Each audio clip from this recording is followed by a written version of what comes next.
Bonjour à tous et bienvenue dans SG Bourse Live. Nous sommes ensemble pour une demi-heure de direct afin de faire le point sur les produits de bourse Société Générale, mais également afin de faire un tour d'horizon des marchés financiers. Avec nous en plateau aujourd'hui, Valérie Gastaldi, stratégiste chez Day by Day. Bonjour Valérie. Bonjour Nicolas. Et avec nous également Sébastien David, responsable produits de bourse chez Société Générale. Bonjour Sébastien. Nicolas. Alors on regarde tout de suite le sommaire de cette édition. Tout d'abord un édito qui portera sur la guerre commerciale, sur le Brexit, enfin sur tous les feuilletons boursiers que nous suivons semaine après semaine. Nous verrons ensuite l'agenda de la semaine, que ce soit les publications macroéconomiques ou microéconomiques, et nous ferons ensuite un focus sur un point d'actualité à surveiller qui concerne le groupe ADP qui investit 6 milliards d'euros dans les aéroports parisiens. Nous regarderons ensuite ce qui se passe du côté des produits de bourse avec les sous-jacents et les produits SG les plus traités avec Sébastien David, avant de faire un focus sur les Turbo Infinibest. Nous regarderons ensuite les tendances de marché avec Valérie Gastaldi, l'analyse technique du CAC 40 et de plusieurs valeurs sélectionnées avant de conclure cette émission. SG Bourse Live, c'est parti.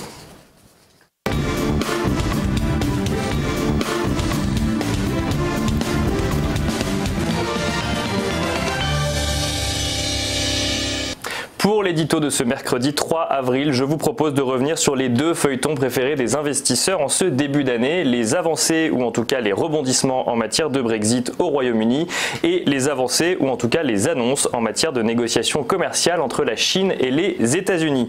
En matière de négociations commerciales tout d'abord entre la Chine et les États-Unis, eh bien les négociations suivent leur cours. Le représentant au commerce Robert Lighthizer et le secrétaire au Trésor Stephen Mnuchin se sont rendus à Pékin jeudi dernier pour 2 jours de discussion avec leurs homologues chinois.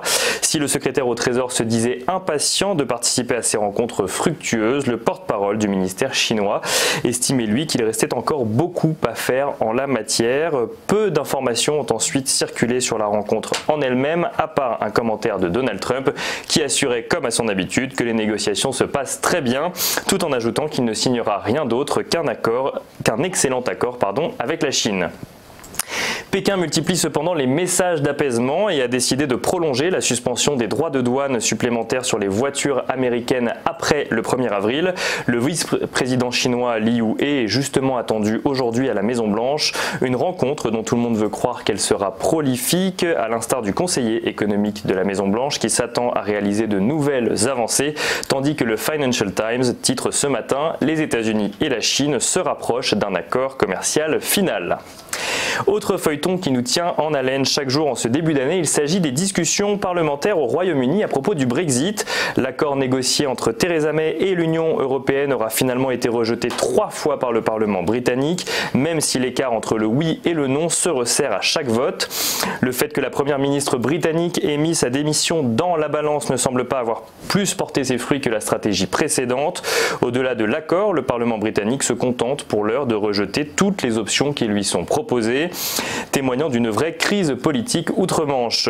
Ainsi aussi, ni la sortie sans accord, ni le renoncement pur et simple du Brexit, ni la mise en place d'une union douanière n'ont réussi à mettre d'accord les députés pour le moment. De leur côté, les membres de l'Union européenne commencent à montrer leur impatience dans l'impasse politique dans laquelle se trouve le Royaume-Uni. Emmanuel Macron, en première ligne, déclarait hier, à l'occasion de la visite du Premier ministre irlandais à Paris, que ce n'est pas à l'Union européenne d'éviter l'échec à la place du Royaume-Uni, estimant que cette dernière était prise en otage par la crise politique à Londres. Pour le président français, l'absence d'entente au Parlement britannique dirige le pays vers une sortie sans accord plutôt que vers un nouveau report, ou alors celui-ci devra être justifié. De son côté, Theresa May, qui n'exclut pas de représenter son accord aux députés, prône un nouveau report et a tendu la main hier soir au parti des travaillistes afin de trouver avec eux une nouvelle mouture de l'accord qui pourrait être soumise à l'Union européenne la semaine prochaine, tout en gardant l'option d'un nouveau référendum proposé par Theresa May d'un nouveau référendum sur l'accord proposé par Theresa May. Côté chiffres, l'inflation et activité manufacturière ralentissent sans surprise en zone euro. La première passe de 1,5% à 1,4% sur un an en février, tandis que l'indice PMI IHS Markit s'inscrit à 47,5 en mars, soit son plus bas depuis avril 2013. De son côté, l'OMC met en avant un ralentissement du commerce mondial et fait état d'une prévision de 2,6% en 2019 contre 3% en 2018. Pour finir, les banques centrales multiplient de leur côté les prises de parole rassurantes et n'envisagent pour le moment pas de remonter leur taux, ce qui est vu d'un bon œil par les investisseurs. Voilà pour l'édito et tout de suite on passe aux actualités macro et micro.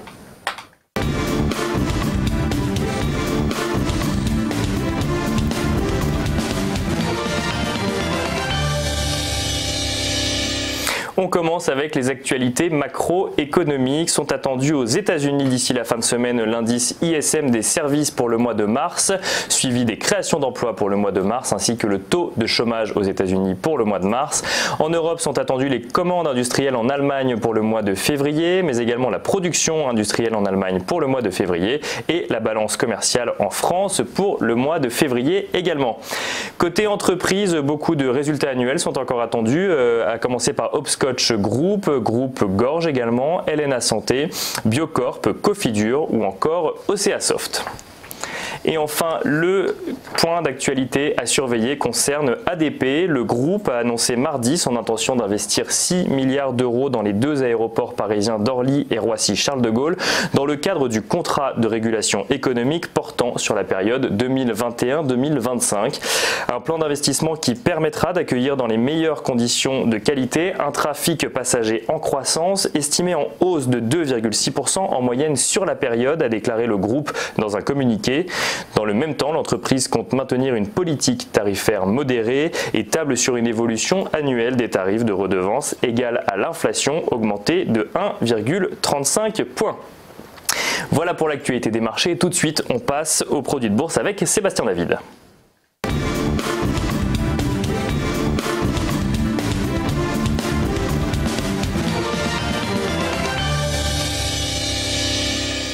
Alors on va parler donc des turbos Infinibest avec Sébastien David, mais tout d'abord, comme d'habitude, on va regarder le top des sous-jacents, Sébastien. On va regarder le top des sous-jacents. Alors on a choisi donc de faire un petit récapitulatif sur le mois de mars, qui était assez actif, notamment avec les belles performances du marché. Je rappelle, le CAC a fait plus 15% depuis le début de l'année, le Nasdaq un peu plus 18%. Donc beaucoup d'investisseurs depuis le début de l'année se positionnent sur des calls, sur des stratégies haussières sur ces valeurs, sur ces indices. On retrouve Total dans le top 5, en général pas aussi bien placé, mais plus 10% depuis janvier. On retrouve de l'or, or matière première, donc on voit que vraiment la gamme est extrêmement fournie sur les turbos et plus globalement sur les produits de bourse Société Générale.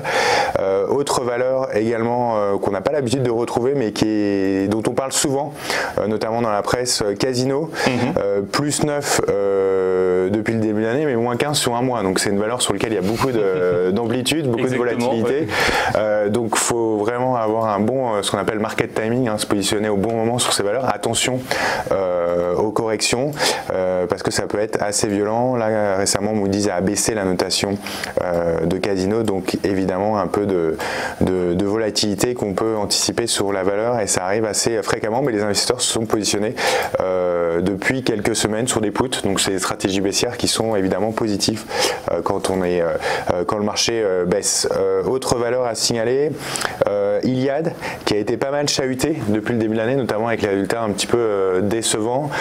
Ils ont rassuré le marché en informant que SFR, les résultats de SFR allaient se redresser, donc plus 7 sur une semaine, moins 22 depuis le début de l'année. Pareil, il faut évidemment avoir un bon timing sur ce type de valeur et savoir réagir aux différentes annonces qui peuvent être faites dessus. Pour finir, Air France, moins 5% sur un mois, mais plus 3,5% depuis ce matin. Pareil, pas mal de volatilité sur les valeurs. Donc au global, le marché est plutôt positif, mais à l'intérieur, évidemment, il y a quelques valeurs qui peuvent être intéressantes à suivre. Évidemment, avec les turbos, ce qui est bien, c'est qu'on peut avoir des stratégies haussières, mais aussi baissières. Donc on peut profiter des amplitudes à la hausse, à la baisse. Et ça, faut savoir investir au bon moment et pouvoir ressortir ou couper sa position quand le marché ne va pas dans le sens qu'on avait attendu. Alors ces turbos justement font font partie d'une gamme de produits Société Générale qui s'appelle les gammes de produits à effet de levier. Est-ce qu'on peut les redéfinir rapidement, ces produits? Exactement. Alors l'effet de levier, c'est quoi déjà? Ça permet d'amplifier les variations d'un sous-jacent. Tout à l'heure, je parlais d'Air France. Air France prend plus 3, on a un levier de 5. Votre produit va prendre 15%, multiplié par 5 la variation d'Air France. Si ça perd 3%, on va perdre 15%. Donc l'effet de levier fonctionne à la hausse comme à la baisse. Donc attention lorsqu'on investit sur ces produits, c'est vraiment que pour les investisseurs avertis qui savent maîtriser le levier et qui ont un accès évidemment au marché. Alors vous allez me dire maintenant c'est pas très compliqué d'avoir un accès au marché, tout le monde a un téléphone ou une application sur lequel on peut avoir accès aux cours, mais c'est important, ou si on peut pas forcément suivre tout au long de la journée les cours, évidemment mettre des ordres de bourse qui sont proposés par les courtiers. Donc 3 types de produits dans les produits effet de levier, les varants, les turbos et les certificats leverage et short, avec chacune leurs caractéristiques différentes. Aujourd'hui on va s'intéresser au turbo best. Voilà, et on rappelle juste que ça n'est pas la seule stratégie, il y a également des stratégies de rendement ou de diversification sur les marchés. Exactement, alors diversification avec des produits qui sont bien connus, qu'on appelle aussi des produits de réplication avec les trackers, les ETF de l'Ixor, donc des produits qui sont bien connus de la part des investisseurs particuliers. On peut avoir les certificats 100% qui permettent d'investir sur des monos sous-jacents, alors que sur les ETF c'est des stratégies au moins sur 5 sous-jacents, donc c'est un petit peu plus flexible sur les certificats 100%. Et les produits de rendement dont on a parlé ces dernières semaines au cours de cette émission avec le premium rendement ESG 2019. Je rappelle, la fin de période de commercialisation est le 12 avril 2019, donc vendredi prochain, dans une dizaine de jours, à retrouver sur notre site internet, toutes les informations à retrouver sur notre site internet sur ce produit. Et alors on va maintenant parler donc des Turbo InfiniBest. Est-ce que vous pouvez nous en parler un petit peu? Alors on les connaît bien dans cette émission, mais est-ce qu'on peut rappeler du coup ce que c'est qu'un Turbo InfiniBest? Alors c'est un produit à effet de levier sur lequel on peut avoir une stratégie haussière ou baissière, donc haussière avec les Turbo InfiniBest Call ou baissière avec les Turbo InfiniBest Put. L'avantage de ces produits, c'est que c'est un prix qui est transparent, on va dire, parce que c'est très facile de calculer le prix de votre produit. Pour un call, c'est le cours du sous-jacent moins la barrière désactivante divisé par la parité plus un risque de gap. Donc très facilement, on peut retrouver le prix de son produit. Alors évidemment, on le retrouve sur notre site internet sgbourse.fr, sur le site de son courtier ou même sur le site de la bourse. Et l'autre caractéristique de ces produits, c'est qu'il n'y a pas d'échéance, c'est des échéances ouvertes. Alors ça va un petit peu à l'encontre de ce que j'ai dit, où on investit sur le court terme sur ces produits. Cependant, il n'y a pas d'échéance. Donc si on n'atteint pas la barrière désactivante, on peut rester investi, sachant que plus le levier est important, plus on va se positionner sur du court. Alors le court terme, sur ces produits, ça peut être quelques heures à quelques jours investis, parce que quand on a un effet de levier de 5, 10, c'est très difficile de le maîtriser dans la durée. Et on l'a vu, certaines valeurs depuis le début de l'année vont prendre 10%.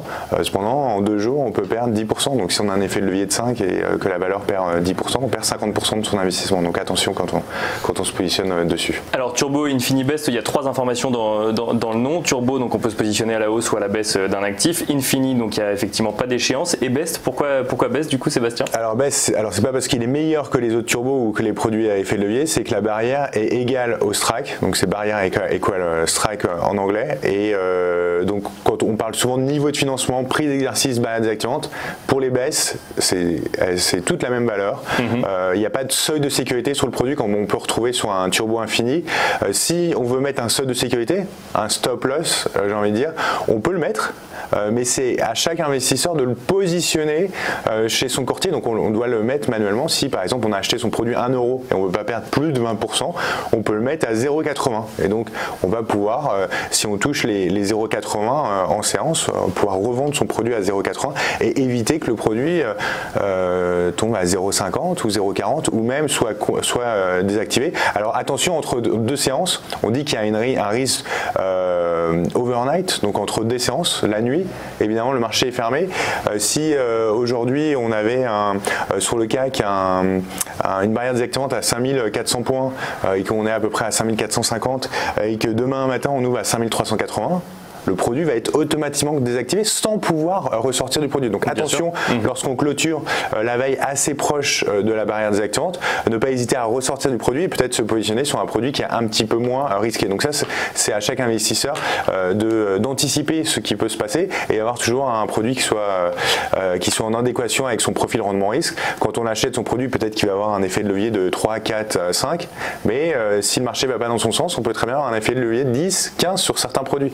Et là, ça va être plus difficile à maîtriser. Donc pas hésiter à revendre son produit et se positionner sur un produit qui va être plus adéquat, sachant que si on n'a pas le levier qui est adapté dans notre gamme de produits, alors on a aujourd'hui plus de 3500 produits qui sont listés, mais ça peut arriver que par exemple sur Casino ou sur Air France, on n'ait pas le levier de 3 que cherche un investisseur, on a peut-être 2 ou 5. Pas hésiter à faire la demande en ligne sur notre site internet MyTurbo. En 24 heures on s'engage à vous répondre et en 48 heures on peut le lister sur le marché. Donc évidemment c'est important d'avoir un produit qui soit en adéquation avec son profil et pas hésiter à nous contacter pour faire des demandes. Et alors, ça s'adresse à quel type d'investisseur? Parce que de ce que je comprends, si on regarde le cours de clôture de son sous-jacent, qu'on va regarder le cours d'ouverture, qu'on se pose la question de savoir s'il faut rentrer ou sortir, ça s'adresse quand même à des gens qui sont assez avertis aujourd'hui. Voilà, très avertis, qui ont l'habitude d'investir sur des produits à effet de levier et qui ont un accès au marché en temps réel. On ne va pas sur ces produits si on est débutant en bourse. Alors certains investisseurs disent oui mais ça peut être amusant. Non, en fait ça peut pas être amusant parce que évidemment on peut perdre il y a quand même un risque. Beaucoup d'argent. Il y a un risque de perte en capital et un risque de perte totale en capital. On a investi 500 ou 1000 euros, on peut perdre ces 1000 euros assez rapidement. Donc si on ne surveille pas sa position, on n'a pas forcément l'habitude d'investir sur des produits à effet de levier, on ne va pas sur ces produits. On va des produits, ça peut être des produits comme des trackers ou des produits de rendement qui sont un petit peu moins risqués même si on a une exposition au marché, mais sur lequel il n'y a pas ce levier. Les leviers, c'est uniquement pour les investisseurs avertis qui veulent avoir une exposition sur des indices, actions, matières premières, devises. Comme on l'a vu, on a toutes sortes de sous-jacents. Évidemment, l'avantage, c'est aussi il y a un calcul transparent du prix. C'est très facile de le retrouver et il n'y a pas d'échéance fixe, chose qui peut être aussi avantageux dans certains cas, notamment quand on l'utilise pour les couvertures. Après, l'inconvénient, c'est l'inconvénient de l'effet de levier. L'effet de levier fonctionne à la hausse comme à la baisse. Si on a un produit qui cote en dollars, tout à l'heure on a parlé du Nasdaq, où on a très souvent dans le classement des tops sous-jacents, on retrouve Apple, Google, Amazon. C'est des sous-jacents qui cotent en dollars, votre produit cote en euros, donc il y a un impact du change. Si le dollar monte par rapport à l'euro, ça va être positif. Si le dollar baisse par rapport à l'euro, ça va être négatif. Donc attention. Et quand on touche ne serait-ce qu'une seconde la barrière désactivante, le produit est automatiquement désactivé, il est radié. Quel que soit le moment, ce n'est pas la clôture effectivement de la journée de bourse, ça peut être à n'importe quel moment de la journée de bourse. Alors c'est pendant les horaires de cotation du sous-jacent qu'on peut être désactivé. Donc si par exemple c'est sur une action, l'action va coter de 9h à 17h30, c'est uniquement pendant cette période, même si on a des horaires élargis. Mais si à 15h on touche cette barrière désactivante, votre produit est désactivé, on ne peut plus rien faire. Il est radié de la cote. Donc si vous avez investi 500 euros, vous perdez ces 500 euros. Donc attention lorsqu'on investit ces produits et pas hésiter à mettre des ordres de bourse, parce qu'aujourd'hui vous avez la chance d'avoir des courtiers qui vous proposent des ordres de bourse qui sont gratuits. Donc autant en profiter, il n'y a pas de raison et c'est plus simple de gérer sa position grâce à ces ordres. Alors Sébastien, ça c'était pour la théorie. Je vous propose tout de suite de passer à la pratique avec l'analyse de marché.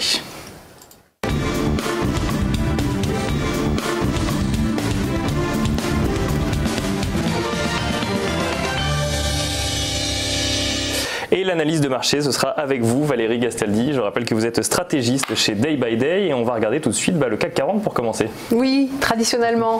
Ce CAC 40 qui s'est bien repris depuis une dizaine de jours et depuis le support majeur à 5225 points. On franchit ce matin les précédents sommets, on les franchit avec un gap haussier. Donc pour le moment, ça veut dire que toutes les cotations du jour restent au-dessus du plus haut d'hier. Quand on ouvre un gap comme ça, le marché en général essaie de le combler. Voilà, donc c'est normal qu'on ait un repli pendant la journée. Tant qu'on reste au-dessus de ce point haut d'hier, alors on peut toucher le point haut, l'enfoncer de 2 points. Si on repart tout de suite, c'est pas important. On va considérer que le gap reste ouvert même s'il a été fermé. Mais ce qu'il faut, c'est qu'on ait une réaction rapide, très proche du gap si on revient fermer ce niveau. Mais tant qu'on a ce gap qui est ouvert, alors il faut bien se dire qu'on va aller très vite à 5547 et que là on aura peut-être quelques jours de consolidation, mais après c'est les sommets historiques, non, c'est pas le plus haut de 2000. Mais on commence à toucher les sommets. Les plus hauts de 2018, de début 2018 à 5657 qui seront à envisager. Donc premier niveau important pour stopper des positions si vous êtes très court terme, c'est le bas du gap, donc 5436 à peu près de mémoire.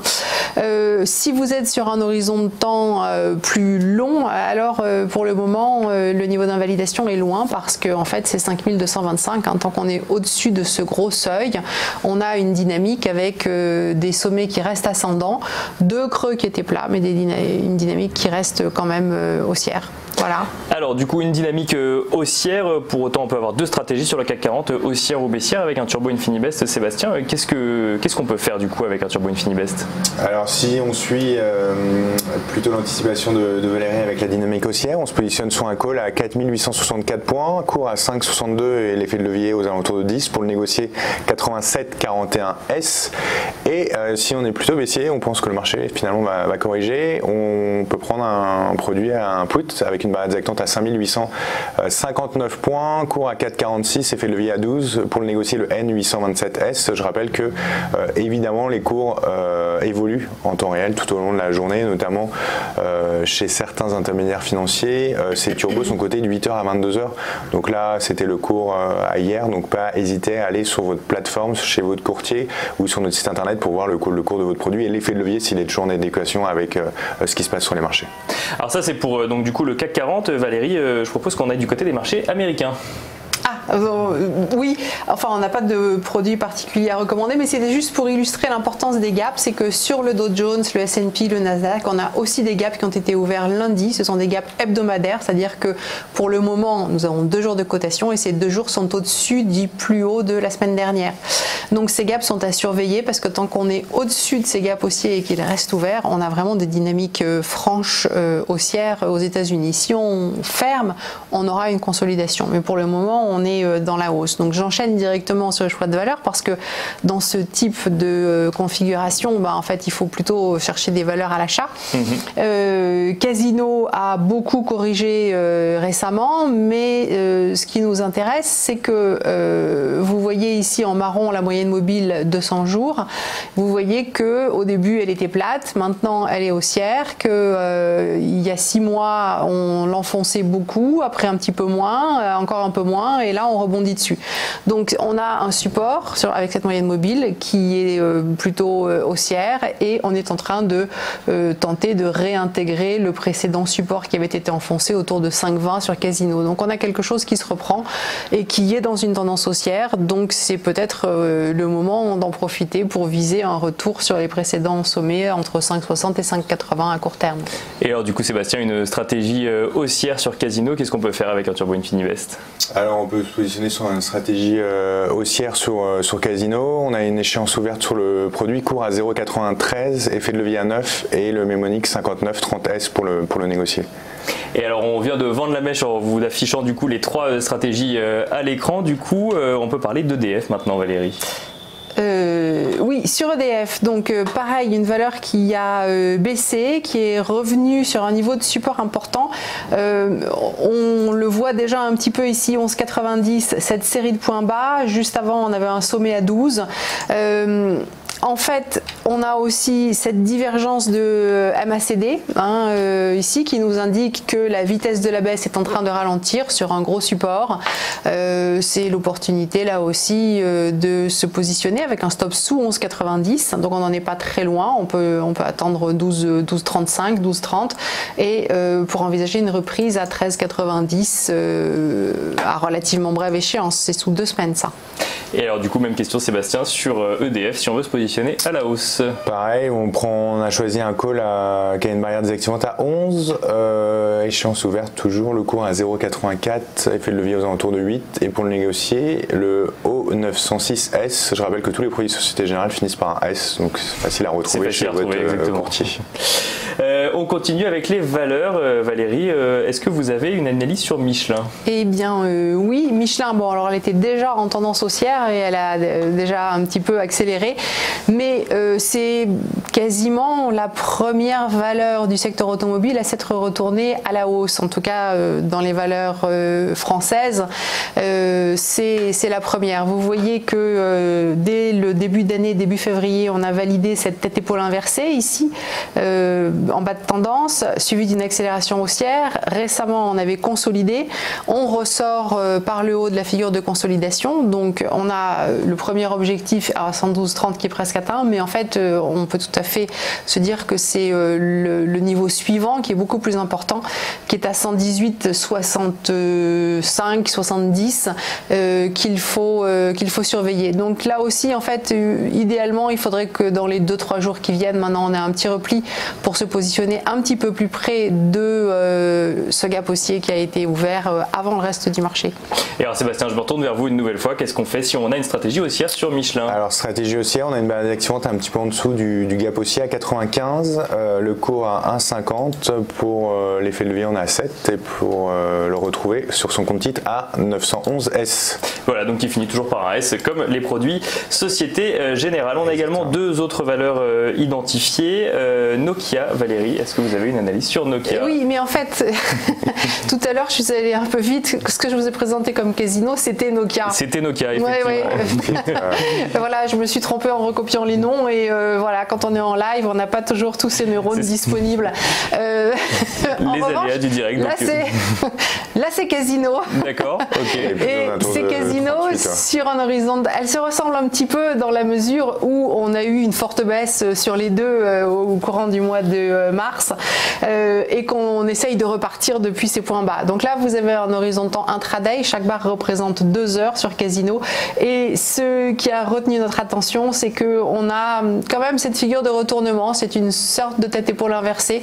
Elle a une ligne de cou qui est un petit peu penchée, mais on a quand même bien les 3 phases de la tête-épaule, l'épaule, la tête, l'épaule.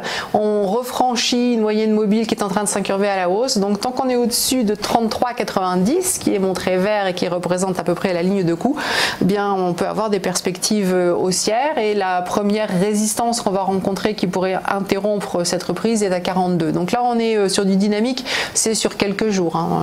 Alors donc Casino, donc on rappelle, on en a déjà parlé tout à l'heure, mais donc si on a une stratégie haussière, on peut sélectionner un turbo Infinibest de type call avec une barrière désactivante, Sébastien, à 36,26 €, une échéance ouverte évidemment, avec un cours à 0,93, donc vous nous le disiez, qui évolue tout au long de la journée. Exactement. Une parité de 5 sur 1, un effet de levier de 8,9 et le code mnémonique, je vous laisse le dire. 5930 S. Exactement, et du coup Nokia dont on a parlé tout à l'heure, on peut effectivement donner les recommandations, ou en tout cas les indications sur un turbo Infinibest sur Nokia, Sébastien. Donc là on est sur un cours évidemment plus en équation avec Nokia 4,52, le cours à 0,34, le levier à 8 à peu près et le mnémonique à 981 S. Et alors on finit du coup cette analyse de valeur avec Saint-Gobain, Valérie. Eh bien non, parce qu'en fait eh bien non, c'est les aléas du direct. C'était déjà bien. On n'a pas. C'est l'heure. Voilà. Mais si jamais vous vouliez. Il y a un beau signal d'achat ce matin sur Saint-Gobain, mais vous voyez, elle a explosé à la hausse, mais on avait repéré hier soir une tête d'épaule inversée et elle commençait à être déclenchée et ce matin, boum, voilà, le bouchon a sauté. Et voilà, nous n'avons pas besoin de graphique pour vous faire l'analyse de Saint-Gobain et je vous invite à aller sur sgbourse.fr si vous voulez retrouver un turbo Infinibest en rapport avec Saint-Gobain ou une autre de ses valeurs. C'était pour les tendances de marché.